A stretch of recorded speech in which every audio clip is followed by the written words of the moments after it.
নারী ও পুরুষকে দৃষ্টি অবনত রাখার নির্দেশ। আয়াতের অর্থ, মুমিনদের বলো, তারা যেন তাদের দৃষ্টি সংযত করে এবং তাদের লজ্জাস্থান হেফাজত করে, এটাই তাদের জন্য উত্তম। তারা যা করে নিশ্চয়ই আল্লাহ সে বিষয়ে সম্যক অবহিত। আর মুমিন নারীদের বলো, তারা যেন তাদের দৃষ্টি সংযত করে ও তাদের লজ্জাস্থান হেফাজত করে। তারা যেন যা সাধারণত প্রকাশ থাকে তা ছাড়া তাদের আভরণ প্রদর্শন না করে। তাদের গ্রীবা ও বক্ষদেশ যেন মাথার কাপড় দ্বারা আবৃত করে। তারা যেন তাদের স্বামী, পিতা, শ্বশুর, পুত্র, স্বামীর পুত্র, ভ্রাতুষ্পুত্র। সূরা নূর আয়াত ৩০৩১। আয়াতদ্বয়ে দৃষ্টি অবনত রাখার নির্দেশ দেওয়া হয়েছে। শিক্ষা ও বিধান। ১. নারী ও পুরুষ উভয়ে গায়রে মাহরাম থেকে পুরোপুরি দৃষ্টি অবনত রাখবে।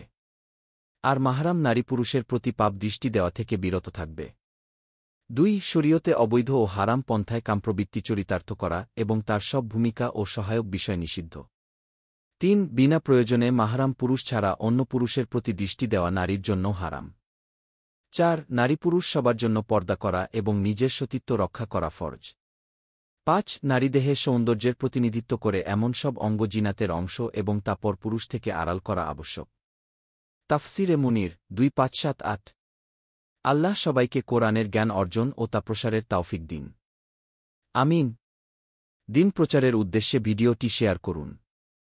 লাইক, কমেন্ট, ফলো এবং চ্যানেলটি সাবস্ক্রাইব করে পাশে থাকবেন। জাযাকাল্লাহ খৈরান।